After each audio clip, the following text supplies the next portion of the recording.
Hello, and also hello. Welcome back to the Corrupt News Network, where we'll be discussing the least controversial presidential debate in history. Making sure that we're able to make every single solitary person eligible for what I've been able to do with the COVID, with dealing with everything we have to do with, look, if we finally beat Medicare. And now that we've been copyright struck by CNN for using that clip, please support the channel by subscribing. Let's get into it. Looking at the daily heat map of the S&P 500, a very interesting day of trade. The big names, particularly Meta, Amazon, really took it on the chin today. They were down 2%, 2.95%. Google, Apple, Microsoft, Nvidia were all down. But look at the divergence in the rest of the market. We saw Nvidia down, but the rest of semiconductors outperformed. So on an equal weight basis, semiconductors did really well, including equipment manufacturers. Software as a whole produced great gains as well, bucking the rest of the mega cap names here in tech, including infrastructure, the small pocket of technology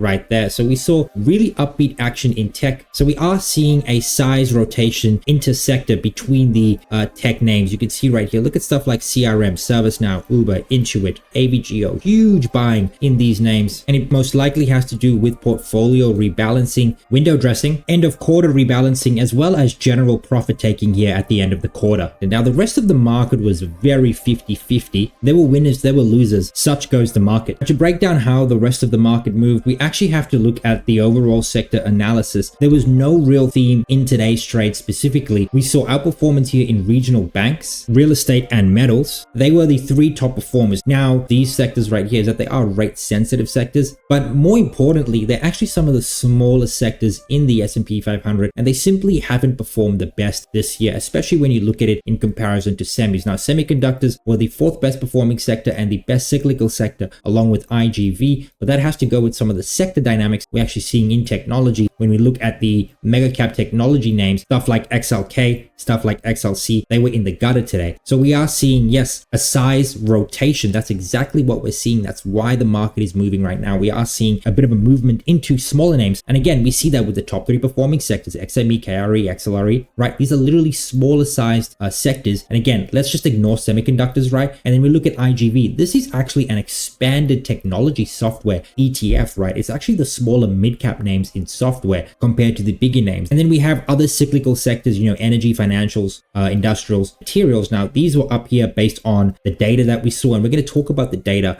in a little bit. And then we actually saw a rotation into these names out of, like we said, technology, the bigger names, healthcare, discretionary, communication services. And then we also had a couple of outliers. The market is positioning risk on, getting into smaller names is risk on, and that's why we saw staples and utilities sell off as a result. Now, the reason why we actually saw, relative outperformance in materials, industrials, home builders, financials, energy, these names had to do with the data we got today. Now, we got PCE data. It literally came in line. The consensus was 0.1 for month over month. Core PCE, 2.6 year over year. That's exactly what we got. Then we actually look at the headline numbers, 0 and 2.6 against the consensus of 0 and 2.6. So inline PCE, in disinflation continues. The previous number was 2.8%. So the year over year figures on the core as well as the headline figures are actually moving lower on a sequential basis year over year. But we also saw a couple of other dynamics. We saw a personal income, personal spending come in very mixed. The PMIs came in well above the consensus at 47.4. The consensus was 40, but you look at it in aggregate, and this right here is still a contraction on a month over month basis, because anything above 50 is actually expansion, anything below is contraction.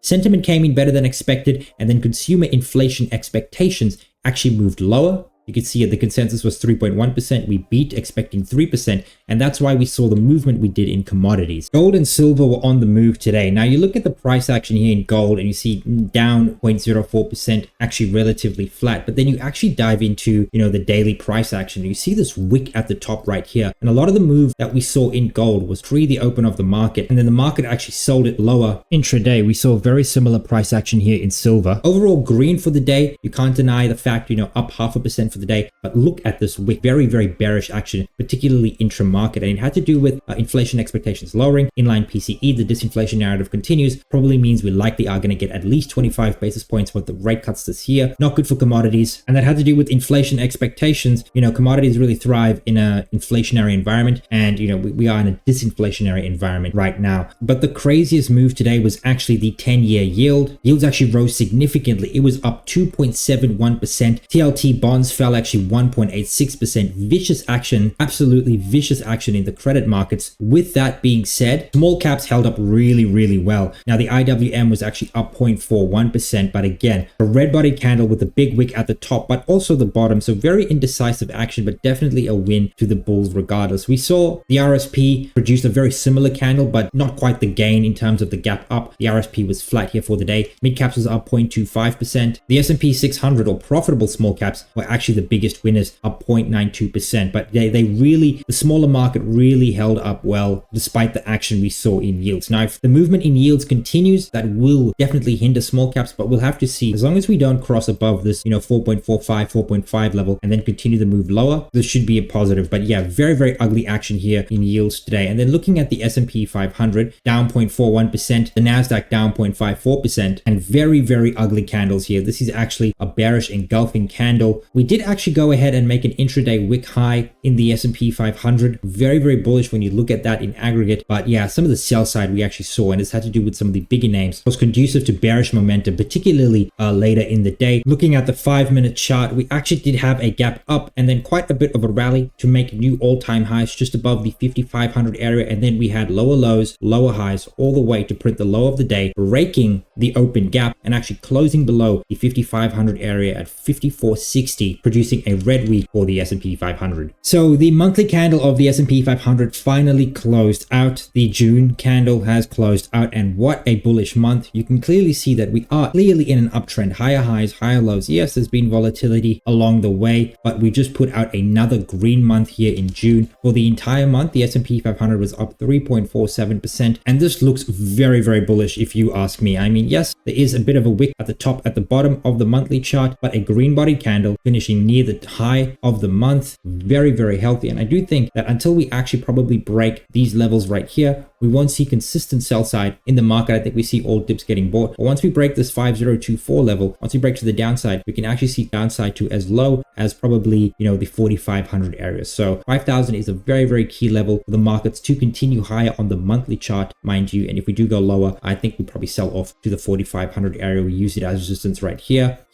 and it's actually where we broke out to continue the rally we did here at the start of 2024. Constructively bullish above 5,000, all dips to be bought. Intraday, we'll be looking at the gamma situation to determine where to go, but all dips to be bought above the 5,000 level, and we can actually see downward momentum below the 5,000 level to the 4,500 area. But even if we do get in between the 5,000 to 4,500 area, I actually am a buyer for new all-time highs in the S&P 500. I am genuinely bullish up until the end of the year. I think we finish at around the 57, 5,800 area in the S&P 500. That's sort of like my year-end price target. But diving into the weekly chart, things are looking less constructive. Now, you do have to understand higher highs, higher lows, as you can see right here in the S&P 500. So we don't want to take short positions, but a little bit of the price action we're seeing is resembling a bit of short-term weakness. And we do know now that it's actually intra-sector, intra-size rotation that we actually are seeing in the S&P 500. So do expect the S&P 500 for the next couple of weeks just to trade sideways, maybe even potentially down, while we rotate into stuff like the RSP, mid caps, SP 600. And that would just be healthy price momentum. To see some of the large caps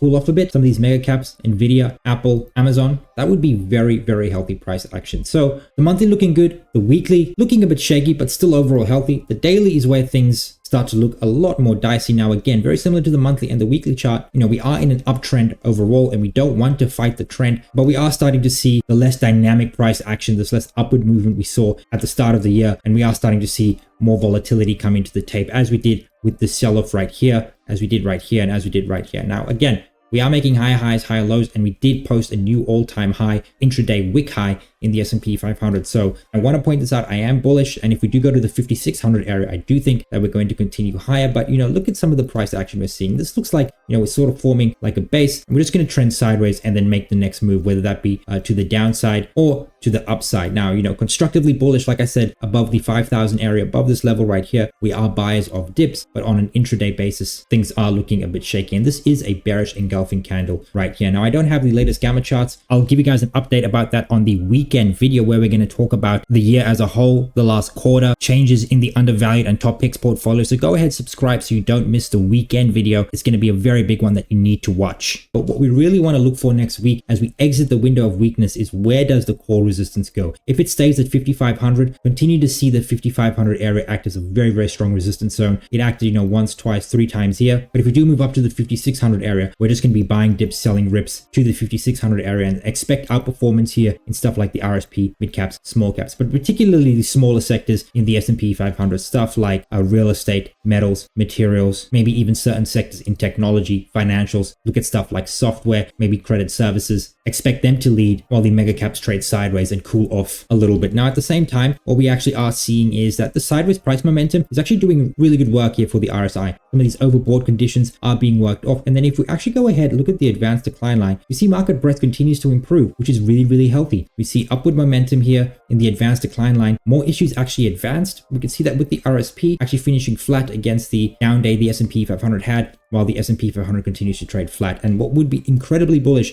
is if we go ahead, break this high in the advanced decline line, that would confirm some of the highs we're seeing right here. And then we can actually move onward and upward to the 5,600 strike if we do get that movement in the core resistance. So guys, I am bullish. I'm constructively bullish, but I am remaining wary that we are starting to see a rotation, sector and size, in the S&P 500. And don't be surprised if we do continue to just see sideways movement in the S&P 500, sideways mega caps, while the broader market rallies. So looking at sentiment, this is CNN's Fear and Greed Index, and we are finally in the neutral zone. We've been stuck in this fear zone, and between the fear zone and the neutral zone, despite the market pretty much making all-time highs at least a couple times a week for the past month, we've had very bullish price action in the S&P 500, but the Fear and Greed Index hasn't resonated with the same bullishness, and that's because of the way this indicator is built. We spoke about this last week. 2 out of the 7 components of this indicator is actually breadth and strength indicators. This right here is net new 52-week highs and lows on the New York Stock Exchange, and the second part of this indicator is the Macallan Volume Summation Index. And when you have 2 out of the 7 components in extreme fear, you're going to get price action where S&P 500 hits all-time highs, and then your indicator will be in the neutral zone, in the fear zone. But we can't just dismiss this indicator on the back of market breadth, because the truth of the matter is market breadth has actually been pretty atrocious. If we look at the last 10 days of price action, this right here is the QQQ and this right here is the IWM. In the last 10 days, the QQQ has actually returned. This is the Nasdaq 100 ETF 1.5%. The IWM, which is small caps, has returned negative 0.81%. But if we actually dive into the details a little bit more, look at the last 5 days of trade, we see a different story. What we actually see is the QQQ, the Nasdaq 100, the largest tech stocks, is trading sideways. What do we see is outperforming here in the last 5 days? The IWM. Now we have to ask the question, why is small caps outperforming? And it actually has to do with buybacks. This is S&P 500 companies entering the blackout period. This right here is today, and we can actually see that we had quite a number of companies enter the blackout period. And this is very, very interesting, because what we actually see from this chart right here is that there is actually underlying demand for small cap equities. It's just that a large part as to why large caps see a lot of demand in equities has to actually do with buybacks. And we actually have the data for this right here. We can see that corporations and households are to be the biggest net buyers. And if we actually just scratch out households, corporations are by far the biggest net buyers here of $625 billion worth of buybacks in 2024. And just think about that, right? 110 billion of that is like Apple, 40 billion is Meta, 60 billion is Google, 30 billion is Microsoft. So these large cap stocks are really being held up by buybacks. And when stocks enter that blackout buyback period, we actually see underlying demand for small cap equities. So as more and more S&P 500 companies enter this blackout period, do actually expect the market breadth dynamics to go ahead and improve, and do expect a rotation here from the 21st of June all the way to about the 23rd of August, probably a solid month. So I do expect to see a rotation from large into small, as well as sector and size in the S&P 500, the Nasdaq 100, and the IWM over the next couple of weeks. And as S&P 500 firms have actually entered their blackout period, we've actually seen very similar dynamics here in global liquidity conditions. Looking specifically at the United States, we've seen liquidity come down as companies have entered that blackout period, further emboldening the fact as to why we're getting a bit of choppy price action here at the highs of the S&P 500. Yes, we are trading at the highs. We're sort of trading in between,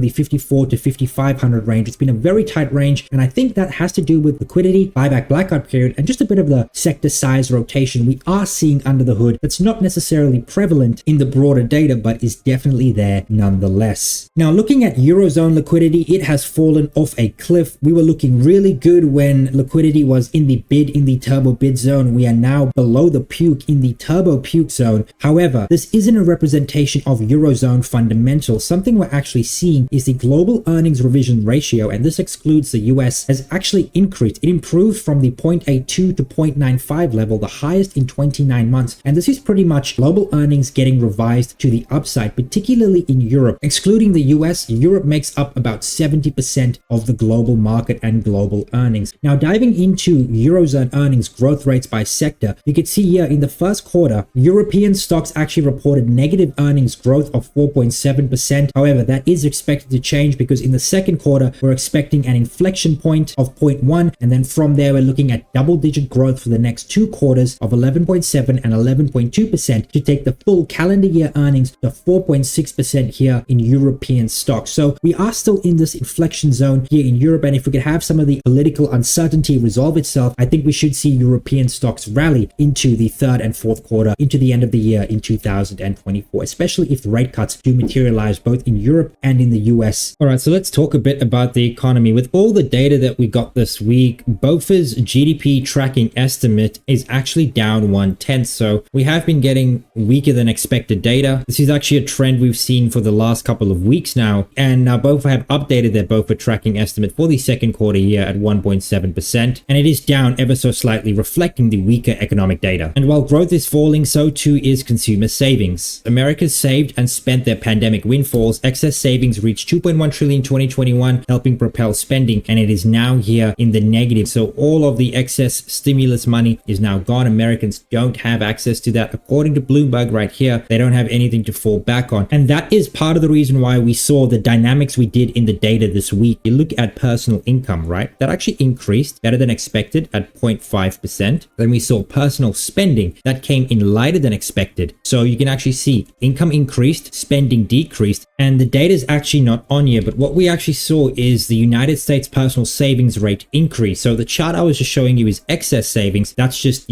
excess savings consumers had because of the pandemic. Personal savings increased in yesterday's data print to 3.6%. The expectation was actually 3.5%. So what we're seeing is higher income, less spending, more money going into personal savings, which should backstop the consumer for the rest of 2024. Now, part of the reason why we actually have this inflation problem has to do with government spending. We do know that because of COVID, the Trump administration and the Biden administration have given out so much stimulus, and we've actually seen that this has been a recent trend in the recent governments. Excluding Roosevelt, Bush, Obama, Trump, and Biden administrations have produced huge government deficits as a percentage of GDP to stimulate the economy, but also to buy the political vote, which is actually a very common thing in the fourth year of an election cycle. This is US government spending in each year of a presidential cycle. And we can see in the fourth year, we normally see 10% of GDP is normally spent again to buy the vote. And this tapers off in the first, second, and third year, hovering around the 5 to 6% of GDP, which is still a bit ridiculous, still a bit high. This number should be closer to like 3 to 4 in my personal opinion. This is the world we live in at the moment. But despite all of the spending, US presidential approval rating here for Biden has actually plummeted. In 2021, we were sitting probably here in the middle. And even though the unemployment rate has come down, we've seen Joe Biden's approval rating fall. And I think this has to do with the fact that whatever the unemployment rate is, the consumer doesn't feel like that's the true unemployment rate. We saw that with excess savings, and this just goes to show how the average consumer is feeling. But let's switch gears, talk about data next week. So the focus is going to be on non-farms, very, very big data, as well as FOMC minutes. So we get the non-farms here on Friday. We get the private payrolls, change in non-farms, the unemployment rate, average hourly earnings, and average weekly hours. This is all on the 5th. We get the FOMC minutes on the 3rd, initial jobless claims on the 4th, and then the ADP employment report on Thursday, as well as stuff like JOLTS, vehicle sales, ISM manufacturing, construction spending, and S&P PMIs on the 1st, 2nd, and 3rd. So guys, June is officially done. We are in July, and this is July seasonality market performance for all of the major indices. You can see here the Dow Jones, S&P 500, Nasdaq, IWM, and then the Russell 1000. And generally speaking, July sees fairly positive returns, except in small caps. You can see July generally is actually flat for the most part here for small caps, but every other index, Russell 1000, Nasdaq, S&P 500, as well as Dow Jones, actually see fairly positive returns.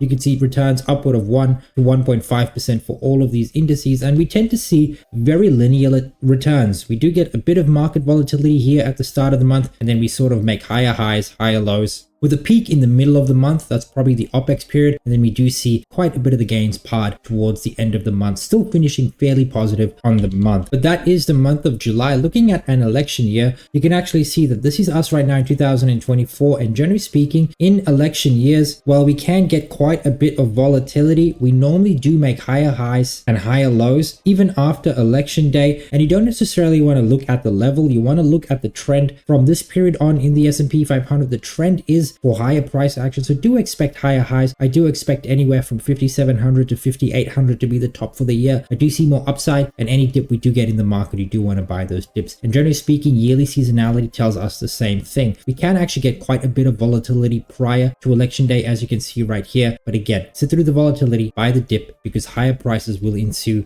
for the rest of the year. And at the same time, guys, stocks have never ever peaked in June. Zero peaks have ever happened here in June. And what does that tell us? It means that the highs are probably not in for the year. The market data tells us this, seasonality tells us this, June seasonality tells us this. And so any dips we do get in the market, guys, do go ahead, buy those dips, because I do believe we are going to see higher prices in the S&P 500. I really do believe, 5,700 to 5,800 is where we can target the S&P 500 by the end of December. But if you've made it up until here, thank you so much for watching. If you like this video, please subscribe, hit that notification bell, like this video, and leave a comment for the algorithm. Cheers.